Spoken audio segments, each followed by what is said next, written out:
Hi, and this is the second chapter of Tangerine for this week, and we're on Thursday, September the 7th. Mum began her telephone campaign at 9 a.m. She had a list of all the numbers in Lake Windsor Downs. She called everyone she knew who had a son on the football team. After a few hours of this, she was interrupted by a call from Dad. The principal of Lake Windsor High School, Mr. Bridges, had called him. Mr. Bridges told Dad that he was getting complaints from parents about the afternoon football practices. Dad and Mr. Bridges arranged to have a meeting at our house tonight with Coach Warner and anyone else who wanted to come. Mum acted surprised, hung up, then returned to her list and called back everyone who had expressed interest. She asked them to meet our house at 7:45. After dinner, I helped Mum arrange couches and extra chairs in the great room. Eric went out with Arthur. For a while, I could hear them racing up and down the perimeter road in the mud. Then they were gone. By 7:55, 12 parents had arrived. They sat in the great room with Dad and made small talk about Japanese fish in our lake, stuff like that. Are the koi disappearing from the lake? Are they dying? Is someone fishing in the lake at night? Could there be an alligator eating the koi? Mum answered the door at 8:05 to Mr. Bridges, a short, round man in a blue suit, and Coach Warner, who was wearing a Lake Windsor High pullover. Mum showed them to a pair of chairs next to the fireplace facing the crowd. She thanked them for coming, then took a seat next to Dad on the couch. Coach Warner sat down, but Mr. Bridges remained standing to speak. You probably know me. I'm Bud Bridges. I've been principal of Lake Windsor High since the doors opened here 10 years ago. And I have to share with you, this tragic accident is the worst thing that's happened to me as principal. Mike Costello was a young man I'm proud to say I knew. His loss is a personal loss for me. Let's make sure he's the last one we lose. Everyone in the room looked at Mum, who had startled them with this interruption. Mr. Bridges recovered quickly. Amen to that. I met with the student council officers today. They have decided to dedicate this year's senior awards night to Mike Costello and to plant a tree in his memory in our entranceway. Mum leaned forward. Mr. Bridges, can we count on you to stop these afternoon practices during thunderstorms? Mr. Bridges looked over at Coach Warner. I've discussed this with the coach and I'll let him address that. Mr. Bridges sat down, but Coach Warner did not get up. He spoke quietly from his chair directly to Mum. Ma'am, I also took Mike Costello's death personally. I knew Mike well. I knew him as a football player and as a leader. I know that Mike was dedicated to this team and would not want to see it destroyed because of this tragic accident. The coach cleared his throat. And that's really what you're talking about, ma'am, the destruction of this team. There really is no other time to practice, so we would be a team that did not practice.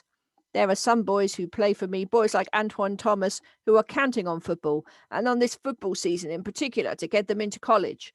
College is not going to happen for them without football. That's just a hard fact. I know some of you have the means to send your kids to college anyway. I'm just saying that not everybody is in that situation. Mum remained hunched forward. We're not saying don't practice. We're saying don't practice when lightning might strike and kill a player. Ma'am, there has never been another boy injured in the lightning storms in our program, and we've been practicing in the same place at the same time for 10 years now. It was an accident, a tragic accident. Somebody gets killed in their car out on the highway. It's tragic, and we mourn the loss of that person, but we don't stop all traffic from ever using that highway again. We don't close it down. We recognize it as an accident. Mum sat upright. She pulled a small black notebook out of her pocket. Coach Warner, you may be interested in this information. This is from the Tangerine Times, August 1st. Tangerine County is the lightning strike capital of the United States. More people are killed by lightning in Tangerine County per year than in any other county in America. That's not any other county in Florida, Coach. That's any other county in America. And there have been indeed other football players killed, one at Tangerine High and one at St. Anthony's High. A cross-country runner was killed here 2 years ago by lightning. A sophomore from Lake Windsor High was killed stepping off her school bus last year. Being struck by lightning is one of the top causes of accidental death in this area. Coach Warner looked down like he was thinking. When he looked back up at Mum, he seemed to have made up his mind. Ma'am, if you choose to remove your son from the football program based on that information, I will understand. He can turn in his playbook and uniform to me or any one of my assistant coaches. I looked at Dad, sitting back on the couch next to Mum. His whole body was stiff, rigid like he was dead. What would he do? Would he publicly take Coach Warner's side against Mum? Or would he defend her and anger Eric's coach? I would not find out the answers to those questions because it was Mum who spoke up. She was not ready to give up either. Mum was not ready to pull the plug on Eric Fisher's football dream that drove our lives. Why can't you hold your practice in the morning for the safety of all? I understand that those boys and you coaches and we parents are all dedicated. We can dedicate ourselves by getting the boys to the football field at 6:30. That way they can practice for an hour, take showers and be ready for class at 8. Coach Warner replied slowly, Ma'am, I can't ask these players and their parents to give up their sleep, to disrupt their lives, to come out to football practice at 6:30. He paused to collect his thoughts. We have kids who can only get to school by bus. Those kids could no longer make practice. Again, this is about doing the right thing for everybody involved. Not all of my players have parents at home with cars who don't need to be at work themselves by 6:30 in the morning. Mom was angry now. She pointed her black notebook at him. You seem to want to make this a rich versus poor or have not issue, right? But a bolt of lightning is not aware of a kid's parents' income when it hits him. That's what we're talking about here, if you care to listen. We're talking about kids placed in harm's way every day because of when you schedule your practice. Coach Warner looked down again. He wasn't going to budge. Mr. Bridges was looking more and more nervous. Arthur Bauer's father said to no one in particular, It's the same thing with soldiers. They got to train in all kinds of weather, so they'll be ready for everything. A long and tense silence followed.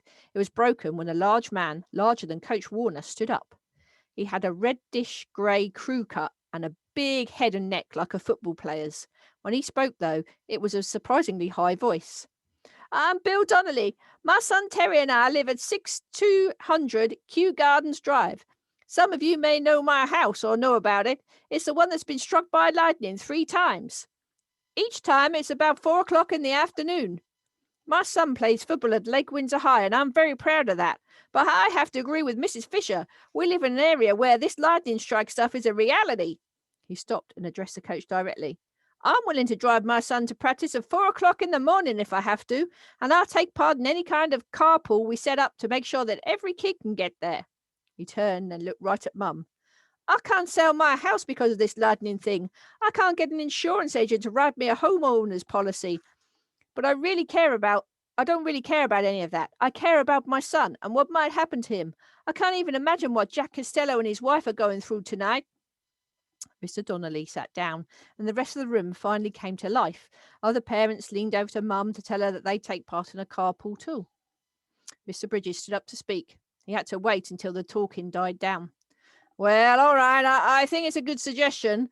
What we can do now is present this suggestion to all the parents. We can contact the parent or guardian of each player and ask them to respond to the question, should we move football practice to early morning?